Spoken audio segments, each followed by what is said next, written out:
how I see it is Slash had started getting into music, and so I saw this buzz and development thing going on. But as I recall, it was maybe like 1984, and the band took off on like a road trip. And I swear, by the time he came back, the video was on MTV.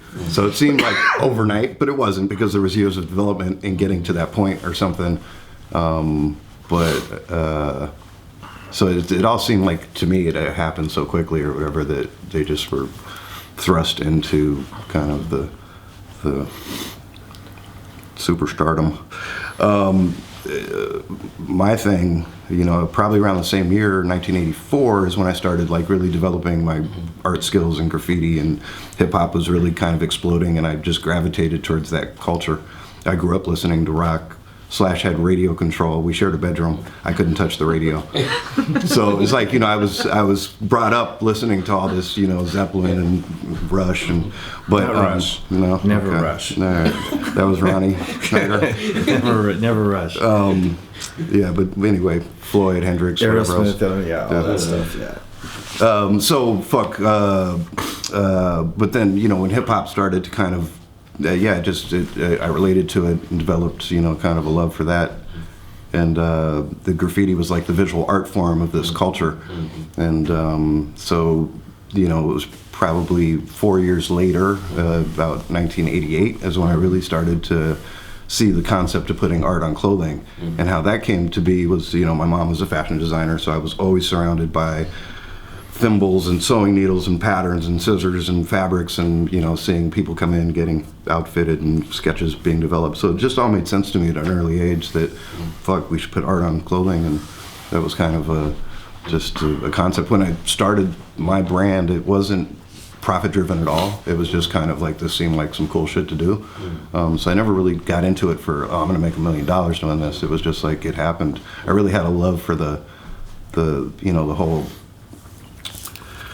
concept and direction of the the thing. Money just kind of started to come, and yeah, sure, it was nice, but it actually became like a business, and then it was started to like, fuck, now I got to show up every day, make meetings, be on time, whatever. So it was like something that was a hobby and that I loved actually turned into like, fuck, it's work now. And then you started having competitors coming out with cheaper price points and quicker delivery dates, and whatever started to kind of kill the organic love of the whole shit when it became a business.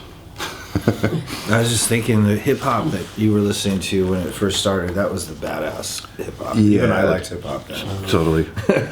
Yeah, it's become so commercialized, and like everything. Yeah, it's a different. So I'm still very much into the early '80s, '90s hip hop.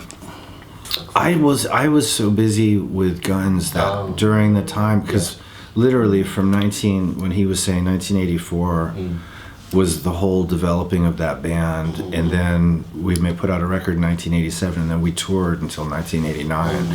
And so at some point in there, all of a sudden he just had this big business, and I didn't see it develop, and it was fucking awesome.